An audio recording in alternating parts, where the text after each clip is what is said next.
పాలైనాయి. నాగార్జున సాగర్ నిండు కుండలాగా ఉన్నది. ఇన్ని నీళ్లున్న ఖమ్మం జిల్లాలో పంటలు ఎండిపోతున్నాయంటే దీనికి కారణం ఎవరు? ముగ్గురు మంత్రుల మధ్య సమన్వయ లోపం, నీటిపారుదల మంత్రి యొక్క నిర్లక్ష్యం, ముఖ్యమంత్రి గారు పట్టింపు లేకపోవడం వల్ల ఇవాళ ఖమ్మం జిల్లాలో పంటలు ఎండిపోతున్న పరిస్థితి. 22 రోజులైంది కాలువకు గండిబడి. సెప్టెంబర్ 1వ తేదీన గండిపడ్డది, ఇవాళ 23వ తేదీ. సరే, ఆ 1వ తేదీ వదిలిపెట్టిన ఇవాళకి 22 రోజులు. 22 రోజులు కాలువకు పడిన గండిని పూడ్చలేని ఈ ప్రబుద్ధులు కాళేశ్వరం గురించి పెద్ద పెద్ద మాటలు మాట్లాడారు గతంలో. 22 రోజుల్లో ఒక కాలువ గండి పూడ్చడం చేత కదా ఈ ప్రభుత్వానికి? ఇది నిర్లక్ష్యం కాకపోతే ఏంటి అని నేను అడుగుతా ఉన్నా. పాలేరు జలాశయం నుంచి పంట పొలాలకు నీళ్ళిచ్చే కాలువ ఏదైతే ఉందో అది పాలేరు జలాశయం దిగువన దాదాపు ఒక 100 మీటర్ల దిగువన మరి ఆ కాలువకు గండిపడ్డది. ఆ కాలువను పూడ్చడం చేతగాక ఈ ప్రభుత్వం రైతుల పంట పొలాలు ఎండబెడతా ఉన్నారు. సెప్టెంబర్ 1వ తేదీన గండిపడితే ఆల్మోస్ట్ 2వ తేదీ 3వ తేదీ కల్లా వర్షాలు తగ్గిపోయినాయి. వర్షాలు లేవు. గత 22 రోజులుగా ఏదో వర్షాలు పడ్డాయి, పని సాగలేదు అనే పరిస్థితి కూడా లేదు. 22 రోజులుగా ఏం ఇబ్బంది లేదు పనిచేయడానికి. చిన్న మరమ్మతు చేయకపోవడం అంటే ఈ ప్రభుత్వం యొక్క నిర్లక్ష్యం, ఇది మంత్రుల సమన్వయ లోపం. ఈరోజు పరిస్థితి ఏంటంటే మా వీరయ్య గారు ఉన్నారు, అజయ్ గారు ఉన్నారు, మా ఎంపీ గారు రవి గారు ఉన్నారు. వాళ్ళందరూ కూడా రోజు రైతుల నుంచి ఫోన్లు వస్తూ ఉన్నాయి. వేల ఎకరాల్లో పంట నష్టం జరిగింది. చూడండి ఎట్లా ఎండిపోతున్నాయో పొలాలు చూడండి దయచేసి. నెర్రలు బాచినాయి పొలాలు. ఒకవైపు కృష్ణానదిలో పరవళ్ళు దొక్కుతూ ఉంటే, సాగర్ నిండు కుండలాగా ఉంటే, ఇవాళ సాగర్ ఆయకట్టు రైతుల పొలాలు నెర్రలు బాచి ఎండిపోతూ ఉంటే రైతులు కళ్ళల్లో నీళ్లు పెట్టుకొని ఏడుస్తున్నటువంటి పరిస్థితి. ఇది కేవలం ప్రభుత్వం యొక్క వైఫల్యం, ప్రభుత్వం యొక్క చేతగానితనం, ప్రభుత్వం యొక్క నిర్లక్ష్యం వల్ల ఈరోజు ఈ లక్షల ఎకరాల్లో పంట ఎండిపోయినటువంటి పరిస్థితి. ఇలా పాలేరు నియోజకవర్గం, ఖమ్మం నియోజకవర్గం, వైరా నియోజకవర్గం, సత్తుపల్లి నియోజకవర్గం, మదిర నియోజకవర్గం మొత్తం పంటలు ఎండిపోతున్నటువంటి పరిస్థితి ఉంది. ఇప్పటికే రైతులు, నేలకొండపల్లి రైతులు ఎన్ఎస్పి కార్యాలయాన్ని ముట్టడించారు. కూసుమంచి, ఖమ్మం, వైరా, కల్లూరు అన్ని మండలాల్లో ఇవాళ ఎన్ఎస్పి ఆఫీసులను ముట్టడిస్తున్నారు స్వచ్ఛందంగా. ఈ పార్టీ ఆ పార్టీ కాదు, రైతుల కడుపు మంట. రైతులు పార్టీలకు అతీతంగా పోయి ఎన్ఎస్పి కార్యాలయం ముందు ధర్నాలు చేస్తుంటే ఈ ప్రభుత్వం మొద్దు నిద్రపోతూ ఉంది. బాధ కలిగేది ఏంటంటే పోయిన సంవత్సరమేమో వర్షాలు పడక, సాగర్ ఆయకట్టుకు నీళ్లు లేక కరువు వచ్చి పడ్డది. పోయినసారి అట్లా నష్టపోయిన రైతులు నీళ్లు లేక పంట వేయక పడావు పెట్టుకున్నారు పొలాలన్నీ. ఈసారి ఏదో కాలం బాగైంది, సాగర్ నిండింది, కృష్ణాలో నీళ్ళు వచ్చినాయని ఆశపడితే ఈసారి ఈ ప్రభుత్వం యొక్క నిర్లక్ష్యం వల్ల ఇట్లా ఎండిపోయేటువంటి పరిస్థితి. అంటే గత సంవత్సరమేమో ప్రకృతి తెచ్చిన కరువు అయితే ఈ సంవత్సరమేమో కాంగ్రెస్ పార్టీ తెచ్చిన కరువు. ఇది కాంగ్రెస్ యొక్క చేతగానితనం వల్ల, కాంగ్రెస్ ప్రభుత్వం యొక్క నిర్లక్ష్యం వల్ల వచ్చినటువంటి కరువు. ఇది ఎట్లా ఉందంటే ఒకవైపు వరదల్లో నష్టం, ఇంకొక వైపు సాగర్ ఆయకట్టుకు నీళ్ళందక పంట నష్టం. ముందు దగా వెనుక దగా, కుడి ఎడమల దగా దగా, కాంగ్రెస్ పాలనలో రైతు గుండె మంట బగబగ. ఇది పరిస్థితి ఈరోజు. అటు ప్రకృతి వైపరీత్యంతో పంటలు నష్టపోయి దుఃఖంలో ఉంటే, ఇంకొక వైపు ఈ ప్రభుత్వం యొక్క చేతగానితనం వల్ల, నిర్లక్ష్యం వల్ల పంటలు ఎండిపోతున్నటువంటి పరిస్థితి. ఏముంది, ఒక గండి పూడ్చడానికి ఓ ఇంజనీర్ను పెట్టి, ఒక సీనియర్ ఇంజనీర్ను పెట్టి రాత్రింబవళ్ళు పనిచేయించి చేయాల్సిన పని. నిమ్మకు నీరెత్తినట్లు వ్యవహరించారు.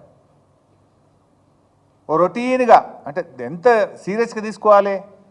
కింద 2.5 లక్షల ఎకరాల పంట ఉన్నది. ఆంధ్రప్రదేశ్ది కలుపుకుంటే 3.5 లక్షల ఎకరాల పంట, కొన్ని లక్షల మంది రైతుల జీవితాలు. ఎంత సీరియస్గా ప్రభుత్వం తీసుకోవాలి? అంటే మీకు పట్టింపు లేదు, అసలు ఏమాత్రం కూడా పట్టింపు లేదు. జిల్లాలో 3 మంత్రులు ఉన్నారు. పొంగులేటి శ్రీనివాసరెడ్డి గారు, బట్టి విక్రమార్క గారు, తుమ్మల నాగేశ్వరరావు గారు. 3 ఈ గండిబడ్డ కాలువ పక్క నుంచే పోతారు. రోజు ఖమ్మం పోవాలంటే ఆ రోడ్డు ఈ గండికి 100 మీటర్ల దూరంలోనే పోతుంది. దాన్ని పక్కకెళ్ళే పోతున్నారు. మరి 23 రోజుల్లో కనీసం వీళ్ళు ఒక 10 సార్లు పోయొచ్చు ఉంటారు ఖమ్మం. ఆగి ఆ గండి ఎందుకు పూడుస్తలేరు, ఎప్పుడు పూడుస్తారని ఒక రివ్యూ చేసేంత తీరిక కానీ కన్సర్న్ కానీ మీకు లేదా అని అడుగుతా ఉన్న ఖమ్మం జిల్లా మంత్రులకు. ఇక మాట్లాడమంటే ఓ దునియా మాట్లాడతాడు ఈ ముఖ్యమంత్రి గారు, మంత్రులు. మేము ఆకాశాన్ని దించుతాం, సూర్యుడిని వంచుతాం, మేము ఇటున్న సూర్యుడు అటు పొడిచినా, అటున్న సూర్యుడు ఇటు పొడిచినా చేసి తీరుతాం. డైలాగులు కొట్టమంటే వీరే డైలాగులు కొడతారు. 22 రోజుల్లో ఒక గండి పూడ్చడం చేత కాదా నీకు? ఇక మాటలు మాట్లాడమంటే ఆకాశాన్ని వంచుతాం, సూర్యుడిని దించుతామని మాట్లాడతారు. గండి పూడ్చడం 22 రోజులుగా ఒక గండి పూడ్చడం చేత కాలేదు అంటే ఇది ప్రభుత్వ నిర్లక్ష్యం కాకపోతే, ఇది మీ నిర్వాకం కాకపోతే ఇంకేంటి అని చెప్పి నేను ఈరోజు అడుగుతా ఉన్నా. 9 మంది ఎమ్మెల్యేలను ఖమ్మం జిల్లాలో గెలిపిస్తే పంటలు ఎండబెట్టడమే మీరు ఆ రైతులకు ఇచ్చే బహుమానమా అని అడుగుతా ఉన్నా. 9 మంది ఎమ్మెల్యేలను గెలిపిస్తే హెలికాప్టర్ కూడా పంపకుండా 9 మంది ప్రాణాలను బలిగొట్టినటువంటి పరిస్థితి మీది. 3 మంత్రులు ఉన్న జిల్లాలో 3 లక్షల ఎకరాల పంటను ఎండబెడుతున్నటువంటి పరిస్థితి. ఇదా కాంగ్రెస్ పార్టీ చేసినటువంటిది? ఒక మాటలో చెప్పాలంటే ఈ ప్రభుత్వానికి కూల్చివేతలు తెలుసు తప్ప పూడ్చివేతలు రావు. కూల్చివేతలు తప్ప పూడ్చివేతలు వచ్చినట్టు లేదు ఈ ప్రభుత్వానికి. హైడ్రా పేరు మీద పెద్ద డ్రామా నడుపుతున్నారు. ఇక్కడ కూల్చివేతల పేరు మీద పేదవాళ్ళ ఉసురు పోసుకుంటున్నారు. అరే లక్షల మంది రైతులు అక్కడ నీళ్ళు ఎప్పుడు వస్తాయని కళ్ళల్లో వత్తులేసుకొని సాగర్ నీళ్ళ కోసం ఎదురు చూస్తుంటే గా రైతులకు నీళ్లు ఇవ్వడం చేత కాదా? మీ ప్రాధాన్యత ఏంది అని అడుగుతున్నా. పేదల ఇల్లు కూలగొట్టడం మీ ప్రాధాన్యతనా? లక్షల ఎకరాల్లో పంట ఎండిపోతుంటే ఆ మరమ్మత్తు చేసి రైతులకు సాగు నీరు అందించడం మీ ప్రాధాన్యతనా నేను అడుగుతా ఉన్నా. జిల్లా మంత్రులు పొంగిలేటి గారు, తుమ్మల గారు, బట్టి గారు పొద్దులేస్తే కేసీఆర్ గారిని తిట్టుడు, బీఆర్ఎస్ని తిట్టుడు. ఇందులో మీరు పోటీ పడుతున్నారు. గా రైతులకు నీళ్ళు ఇవ్వడం కోసం పోటీ పడలేరా? రైతులకు నీళ్ళు ఇవ్వడం కోసం తన్లాడలేరా? జిల్లాలో ఆర్థిక శాఖ మా దగ్గరనే, వ్యవసాయ శాఖ మా దగ్గరనే, రెవెన్యూ శాఖ మా దగ్గరనే. ప్రభుత్వమే ఖమ్మంకెళ్ళి నడుస్తుందంటారు కదా. మరి ప్రభుత్వమే ఖమ్మంలో ఉంటే జానెడు గండి బూడ్చలేకపోతున్నారా 22 రోజుల్లో అని అడుగుతా ఉన్నా. 22 రోజులుగా నిద్రపోతున్నారా అని నేను అడుగుతా ఉన్నా. మీ నిర్లక్ష్యం చూసి, మీ నిర్వాకం చూసి, ఆ ఎండిపోతున్న పంటలను చూసి జిల్లా రైతులు 9 మందిని గెలిపించి ఏం లాభమని వాపోతా ఉన్నారు. 3 మంత్రులుండి 3 లక్షల ఎకరాలు ఎండబెడుతుంటే ఈ 3 మంత్రులుండి ఏం లాభమని ఆ రైతులు వాపోతున్నటువంటి పరిస్థితి ఉన్నది. ఈరోజు రైతుల పట్ల కనీసం దయా జాలి మీకేమైనా ఉన్నదా అని అడుగుతున్నా. ఒక మంత్రి గారు అమెరికాలో ఉన్నాడు, ఇంకొక మంత్రి గారు బీఆర్ఎస్ పార్టీని తిట్టే పనిలో బిజీగా ఉన్నాడు, ఇంకొక మంత్రి గారు వ్యవసాయ మంత్రిగా ఉన్న వరదల్లో కొట్టుకుపోయిన పొలాలకు ఇప్పటికీ నయా పైసా సాయం కూడా చేయలేకపోయారు. రైతు బంధు ఇవ్వరు, రైతు భరోసా ఇవ్వరు, రైతులకు పూర్తి రుణమాఫీ చెయ్యరు, మొన్న వర్షాలకు నష్టపోయిన పంటలకు పరిహారం ఇవ్వరు, కనీసం మిగిలిన పంటలకు సాగునీరన్న ఇవ్వండి అని కన్నీళ్లు పెట్టుకుంటుంటే కనీసం సాగునీళ్లు కూడా ఇవ్వని ప్రభుత్వం ఈ కాంగ్రెస్ ప్రభుత్వం. ఇంకెందుకు మీరు అధికారంలో ఉండి? ఏమి హెలికాప్టర్లలో తిరిగేతందుకా? కాన్వాయిలు పెట్టుకొని, పైలట్లు, ఎస్కాట్లు పెట్టుకొని తిరగడం కోసమా? రైతులు కన్నీళ్లు పెట్టకుండా చూడాలనే కనీస సోయి ఉండాలి కదా. బట్టి గారు ఎప్పుడు మాట్లాడినా మాది రైతు ప్రభుత్వం అని చెప్పి ఊదరగొడుతుండే. ఇదేనా రైతు ప్రభుత్వం వ్యవహారం? ఇదేనా రైతులను మీరు సాయం చేసే తీరు? రైతుల కన్నీళ్లు తుడిచే తీరు? మీరు కన్నీళ్లు తుడిచడం కాదు, కన్నీళ్లు పెట్టిస్తున్నారు మీరు. వరదల్లో ఖమ్మం జిల్లాలో, సూర్యాపేటలో, అదేవిధంగా మహబూబాద్ జిల్లాలో దాదాపు 1,00,000 ఎకరాల్లో పంట నష్టం జరిగింది. వరదల్లో, ప్రకృతి వైపరీత్యంలో 1,00,000 ఎకరాల్లో నష్టం జరిగితే వాళ్ళ కన్నీళ్లు తుడిచి ధైర్యం ఇచ్చి ఎకరాకు 25,000 సాయం చేయండి మహాప్రభు అంటే అది చేసింది లేదు. కొత్తగా మీ నిర్వాకం వల్ల మరో 2 లక్షల మంది రైతులకు పంటలు ఎండబెట్టి ఇవాళ వాళ్ళకు కన్నీళ్లు తెప్పిస్తున్నారు. ఇదా ప్రభుత్వం వ్యవహరించే తీరు? ఇదా మీ ప్రభుత్వం యొక్క ప్రాధాన్యత? నేను అడగదలుచుకున్నా. ఈరోజు బీఆర్ఎస్ పార్టీ పక్షాన డిమాండ్ చేస్తున్నాం. గతంలో నేటి రెవెన్యూ మంత్రి పొంగిలేటి శ్రీనివాసరెడ్డి గారు చెప్పిన మాటనే నేను చెప్తున్నా. వరదల్లో నష్టపోయిన రైతులకు ఎకరానికి 25,000 రూపాయలు ఇవ్వాలని బీఆర్ఎస్ పార్టీ డిమాండ్ చేస్తుంది. ఇప్పటికి 23 రోజులైనా ఒక్క రైతుకు ఒక్క పైసా కూడా మీరు సాయం చేయలేదు. తక్షణమే రైతులకు ఎకరానికి 25,000 రూపాయలు విడుదల చేయాలని డిమాండ్ చేస్తున్నాం. 2, మీ నిర్వాకం వల్ల, మీ తప్పిదం వల్ల, మీ నిర్లక్ష్యం వల్ల ఈరోజు చాలా పంటలు ఎండిపోయినాయి. అది ప్రకృతి వైపరీత్యం అయితే ఇది కాంగ్రెస్ వైపరీత్యం. ఏదైనా నష్టపోయింది రైతు. అందువల్ల ఆ రైతులకు సాగర్ ఆయకట్టు నీళ్లు అందించడంలో ప్రభుత్వం విఫలమైంది కనుక సాగర్ ఆయకట్టు నీళ్ళు అందక పంటలు ఎక్కడెక్కడైతే ఎండిపోయినాయో వాటిని కూడా ఎన్యూమరేషన్ చేసి వరద నష్టంలో నష్టపోయిన రైతులతో సమానంగా వీరికి కూడా ఎకరానికి 25,000 రూపాయలు ఇవ్వాలని బీఆర్ఎస్ పార్టీ డిమాండ్ చేస్తుంది. ఇవాళ వరద నష్టం వల్ల సాగర్ పరివాహక ప్రాంతంలో ఒక 60,000 ఎకరాలు పోయింది ఖమ్మంలో. కాంగ్రెస్ యొక్క నిర్వాకం వల్ల ఇంకో 1,00,000 ఎకరాలు పోయినట్టుగా ప్రాథమిక అంచనా. ఎన్యూమరేషన్ చేయండి. ఇది ఇప్పుడు మీరు నీళ్ళు ఇచ్చినా మీరు ఎప్పుడు ఇస్తారో తెలియదు. ఇప్పటికీ 22 రోజులైంది. ఎన్ని రోజుల్లో ఇస్తారో స్పష్టత కూడా లేదు. ఇప్పుడు ఇచ్చినా చేతికి రావు. ఈ పొలాలైతే ఇది చేతికి కూడా రాదు. మళ్ళా ఇప్పుడు నీళ్ళు ఇచ్చినా ఇది ఆల్రెడీ అయిపోయింది. ఈ పొలం నీళ్ళు ఇచ్చినా ఈ పొలం మళ్ళీ చేతికి రాదు. ఇది ఎవరి పొరపాటు? కాంగ్రెస్ ప్రభుత్వ వైఫల్యం. దీనికి రైతులకు ఎందుకు శిక్ష పడాలి? వరద నష్టంతో ఏ రకంగా అయితే రైతులు నష్టపోయినారో వారికి ఇచ్చినట్టుగానే కాంగ్రెస్ పార్టీ నిర్వాకం వల్ల, నీళ్ళు ఇవ్వకపోవడం వల్ల ఎండిపోయిన పొలాలను కూడా ఎన్యూమరేషన్ చేయాలి. వీరికి కూడా వారితో పాటు సమానంగా సహాయం చేయాలని చెప్పి బీఆర్ఎస్ పార్టీ డిమాండ్ చేస్తుంది. ఇకపోతే వీళ్ళది ఇంకొక అంటే వీళ్ళ నిర్లక్ష్యం ఎట్లా ఉంటుంది, వీళ్ళకి చిత్తశుద్ధి లేదనడానికి ఇంకో చిన్న ఉదాహరణ కూడా చెప్పాలనుకుంటున్నాను. మీరందరూ చూశారు, ఆగస్టు 15వ తేదీన ముఖ్యమంత్రి గారు ఖమ్మం జిల్లాకు వెళ్ళి సీతారామ ప్రాజెక్టు ప్రారంభోత్సవం చేసిండు. ఆడ ఇక మంత్రులు, ముఖ్యమంత్రి గారు ఒకరికి మించి ఒకళ్ళు డైలాగులు కొట్టిరు. ఇక సాగర్లో నీళ్లు రాకపోయినా, కృష్ణానదిలో నీళ్లు లేకపోయినా సీతారామ పనులను పూర్తి చేసినాం. 70 రోజుల్లో చేసినాం, 80 రోజుల్లో చేసినాం. ఇక ఇంత గొప్పగా ఎవరు చేయనే లేదు. సాగర్ నీళ్లు రాకపోయినా సీతారామ నీళ్లను వైరా రిజర్వాయర్కు నింపి వైరా దిగువన 1,70,000 ఎకరాలకు నీళ్లు అందిస్తామని జిల్లా మంత్రులు, ముఖ్యమంత్రి గారు పోటీలు పడి చెప్పిండ్రబ్బా. మరి ఇప్పుడు 22 రోజుల నుంచి ఏం చేస్తున్నారు? ఆల్రెడీ స్విచ్లు ఒత్తుతురి, శాల్వలు కప్పించుకుంటారు, పూలు జల్లించుకుంటారు, సప్పట్లు కొట్టించుకుంటారు. మరి పైన ఇప్పుడు పాలేరు కింద కాలువ దిగిపోయాయి. 22 రోజుల నుంచి సీతారామ మోటార్లు ఆన్ చేసి వైరా దిగువన 1,70,000 ఎకరాలకు నీళ్ళు ఇవ్వచ్చు కదా, ఎందుకు ఇస్తలేరు? అంటే ఎక్కడ పనులు పూర్తి కాకుండానే సీతారామ మోటార్లు ఒత్తి డ్రామాలు చేసిండ్రా? లేదు రైతులకు నీళ్ళు ఇవ్వడం మీకు ఇష్టం లేదా?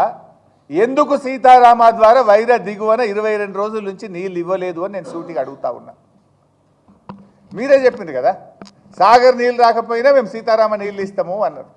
ముఖ్యమంత్రి గారే వైరా బహిరంగ సభలో పెద్ద పెద్ద మాటలు చెప్పారు. ఎందుకు ఇవ్వడం లేదని నేను అడుగుతా ఉన్నా.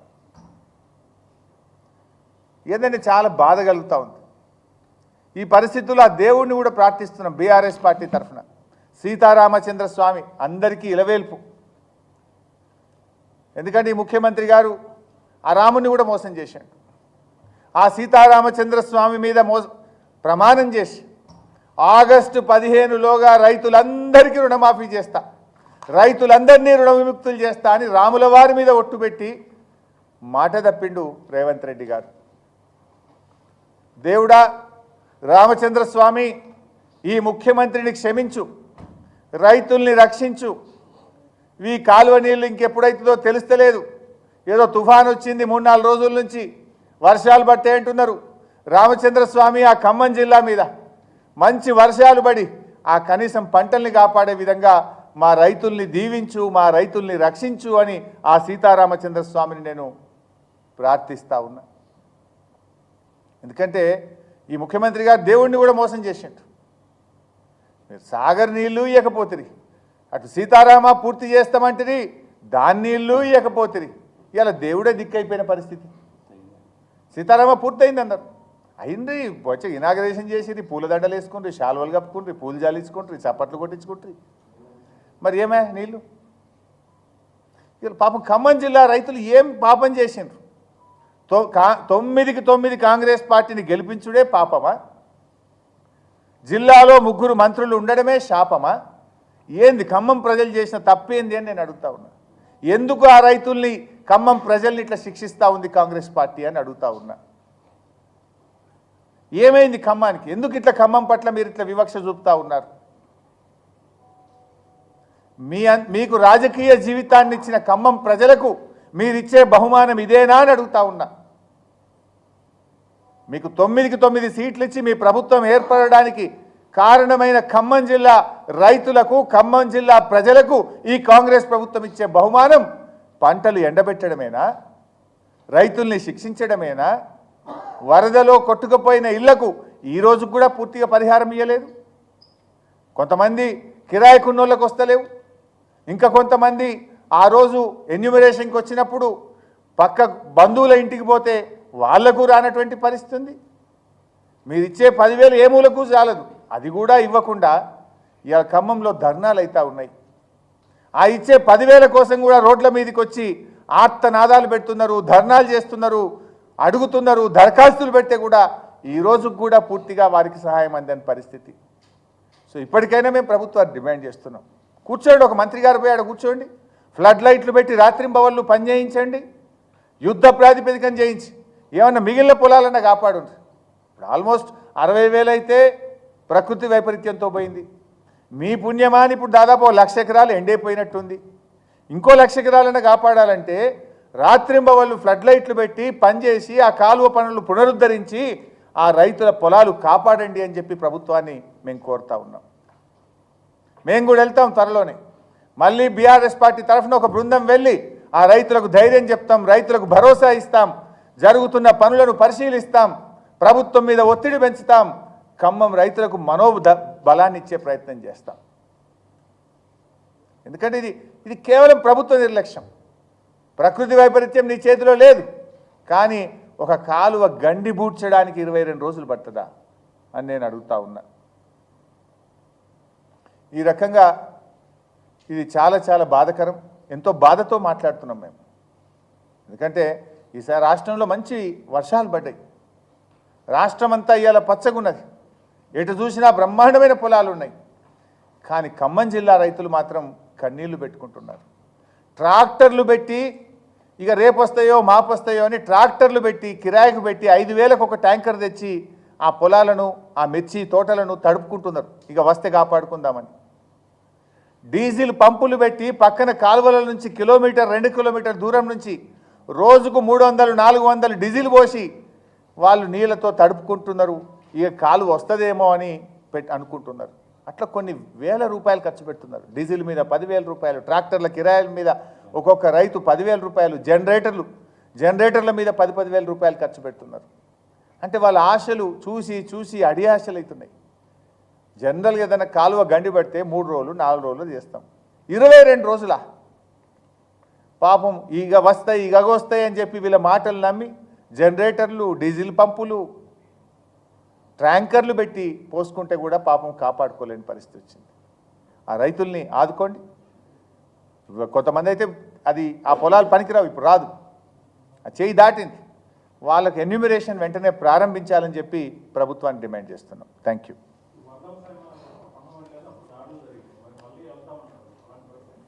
దాడులకు భయపడతామే మేము బీఆర్ఎస్ పార్టీ? మాది ఉద్యమ పార్టీ. కాంగ్రెస్ నీతి ఏందో ప్రజలు గమనిస్తలేరా? ఖమ్మంలో ఆ రోజు వరద బాధితులకు సాయం చేయడానికి మేము పోతే మా మీదనే దాడి చేసి మా మీదనే కేసు పెట్టారు. ఇప్పటి వరకు ఆ దాడి చేసిన మీద ఇంకా ఎఫ్ఐఆర్ కూడా కాలే. దాన్ని దాచిపెట్టి వేరే కేసులో మెర్జ్ చేసి చేతులు ఎత్తే ప్రయత్నం చేస్తున్నారు. But God is great. చూస్తలేము ఆంధ్రప్రదేశ్లో ఏమవుతుంది. కొంతమంది పోలీస్ అధికారులు అనుకుంటున్నాము వీళ్ళు పర్మనెంట్ అని. ఇవాళ ఏమైంది, అడిషనల్ డీజీలు, ఐజీలు ఆంధ్రప్రదేశ్లో సస్పెండ్ అయిపోయి ఏమవుతుందో చూస్తున్నాం కదా, అరెస్ట్లు అయిపోయి. పోలీసులు కూడా చట్టానికి లోబడి పనిచేస్తే మంచిది. చట్టాన్ని అతిక్రమిస్తే ఇవాళ వాళ్ళు అధికారంలో ఉన్నారని ఇష్టం వచ్చినట్టు చేస్తే రేపు ఆంధ్రప్రదేశ్ తరహా పరిణామాలు ఎదుర్కొంటారు. Thank you. అంటే నేను అక్కడికే వెళ్తున్నా ఇప్పుడు, నేను అక్కడ మాట్లాడతాను. ఇది చాలా దురదృష్టకరం. అంటే ఒక గుండా రాజ్యం నడుస్తుంది రాష్ట్రంలో. అంటే ఏం లేదు, మళ్ళీ మీరు అవి బ్రేకింగ్లు పెడతారు. నా అసలు టాపిక్ నాకు ఇప్పటికే నా బాధ కలిగేది ఏంటంటే సాబ్ మీరు ఏమనుకోవద్దు కానీ, రోజు పొద్దున లేచి టీవీ పెడితే హైడ్రానే కనబడుతుంది. హైడ్రా అనేది ఒక సరే, ఆ ఇష్యూని నేను వ్యతిరేకిస్తాను. 5 మందో 10 మందో 2 లక్షల మంది రైతుల పంట పొలాలు ఎండిపోతే ఏ టీవీలో కనబడతలేదు, నాకు ఏ పేపర్లో కనబడతలేదు. ఒక 2 లక్షల మంది చికెన్ గునియా తర్వాత వైరల్ ఫీవర్స్, డెంగ్యూ, మలేరియాతో పరేషాన్ అవుతుంటే అది ఎక్కడ ఏ టీవీలో ఏ పేపర్లో కనబడిస్తా. అంటే ఈ ప్రభుత్వ వైఫల్యాలన్నీ డైవర్షన్ చేయడానికి హైడ్రా పేరు మీద ముఖ్యమంత్రి గారు మనందరి అటెన్షన్ డైవర్షన్ చేస్తుంటారు. మనము ప్రతిపక్షంగా మేము కానీ, ఫోర్త్ ఎస్టేట్గా ఉన్నటువంటి మీడియా కానీ, లక్షల ఎకరాల్లో పంటలు ఎండుతున్నాయి, దాని మీద మనం ఫోకస్ చేయాలి. లక్షల మంది రైతులు ఈరోజు ఇబ్బందులు పడుతున్నారు. లక్షలాది మంది ప్రజలు జ్వరాలతో ఇబ్బంది పడుతున్నారు. గ్రామాల్లో పారిశుద్ధ్యం లేక ఇబ్బంది పడుతున్నారు. ఎన్నో కొన్ని లక్షల మంది ప్రజల సమస్యలు ఉన్నాయి. ఈరోజు మనం దాని మీద ఫోకస్ చేయాలి.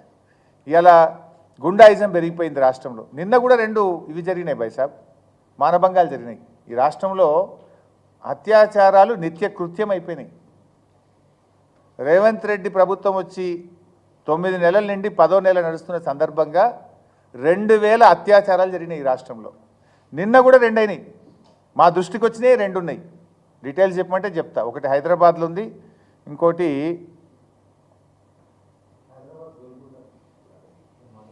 దేవరకద్ర. నిన్ననేమో ఒకటి హైదరాబాద్లో ప్రైవేట్ బస్సులో మహిళపై అత్యాచారం, కేపీహెచ్బి కాలనీ, ప్రయాణికురాలిపై బస్ షెల్టర్లో అఘాయిత్యం. పాలమూరు జిల్లాలో బాలికపై అత్యాచారం, దేవరకద్ర. ఇది మా దృష్టికి వచ్చినాయి. ఇంకెన్ని ఉన్నాయి? అసలు లా అండ్ ఆర్డర్ లేదు. ఇలా మా సునీతమ్మ ఇంటి మీద పోయి దాడి చేయడం ఏందండి? ఇంట్లో పడుకున్న వాళ్ళ మీద పటాకులు పేల్చి తలుపులు తీయించి ఇంట్లో ఉన్న వాళ్ళ మీద దాడి చేస్తారు. కనీసం పోలీస్ పట్టించుకోదు. వీడియోలు ఉన్నాయి, విజువల్స్ ఉన్నాయి. ఆ దాడి చేసిన వాళ్ళ మీద కేసులు నమోదు చేసి వెంటనే అరెస్ట్ చేయాలని చెప్పి నేను డీజీపీ గారిని డిమాండ్ చేస్తున్నాను.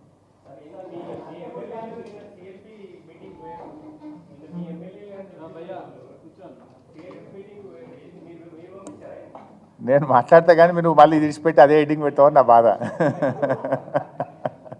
ఇప్పుడు నిన్ననే చెప్పిన, ఎల్పీ మంత్రి గారు సిఎల్పి సమావేశానికి అరకపూడి గాంధీ గారు వచ్చారు.